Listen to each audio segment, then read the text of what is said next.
Sa ulo ng mga balita sa Pangasinan. Pangangalaga sa kalusugan ng mga ina sa Pangasinan, tinututukan. Mammogram at dietary building binuksan sa Bayambang District Hospital. At Binalonan LGU patuloy na naghahanda sa posibleng epekto ng super bagyong Inday. Unang ratsada! 8 buwan na ang ipinagbubuntis ni Karina at ilang linggo na lamang masisilayan na niya ang kanyang anak. Kaya't mahalaga sa kanya ang pagiging malusog hindi lamang ng kanyang dinadala kundi ng kanyang mismong katawan.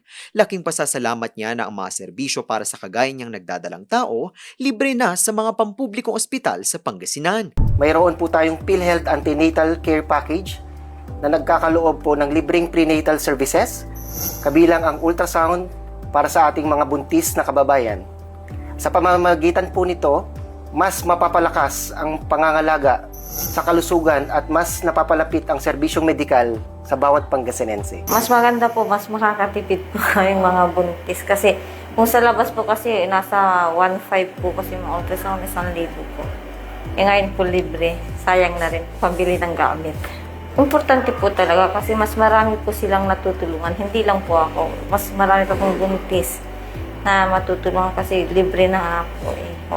Wala na kayong babayaran. Ang mga benepisyo at serbisyong ito ng PhilHealth na ipakilala dahil sa patuloy na pag-iikot ng Giconsulta on Wheels na programa ni Governor Ramon Monmon V. Gico III. Nagpapasalamat po kami kay Governor Ramon Gico dahil po sa libreng ultrasound na medyo nakatipid-tipid po kayong mga buntis. Isa lamang ito sa pagtupad sa pangako ng gobernador na magiging prioridad ang kalusugan ng bawat Pangasinense dahil ang kanilang mga buhay ang pinakamahalaga para sa kanya. Sa pangunguna ni Pangasinan Governor Ramon Monmon V. Gico III, formal nang binuksan sa Bayambang District Hospital ang mammogram at dietary building. Mas mapapadali at mapapabilis nito ang pagsusuri para sa breast health at mapapalakas din ang pagbibigay ng tamang nutrisyon at dietary services para sa mga Pangasinense.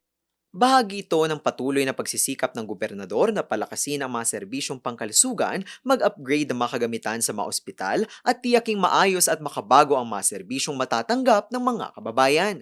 Layunin din itong mapalawak ang abot kaya at dekalidad na serbisyong medikal sa probinsya.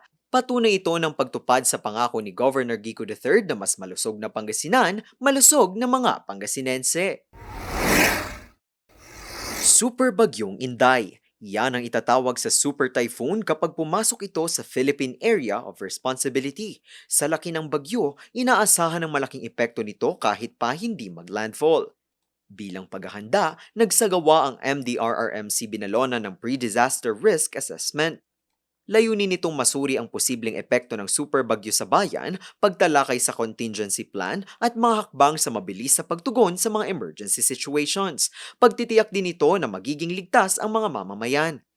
Nauna nang ipinag-utos ni Mayor Ramon R.G. Gico IV na siguraduhin ang seguridad ng mga Binalonian sa panahon ng sakuna. Hinihikayat pa rin naman niya ang mga kababayan na maging alerto at makipagtulungan sa mga otoridad sa panahon ng bagyo.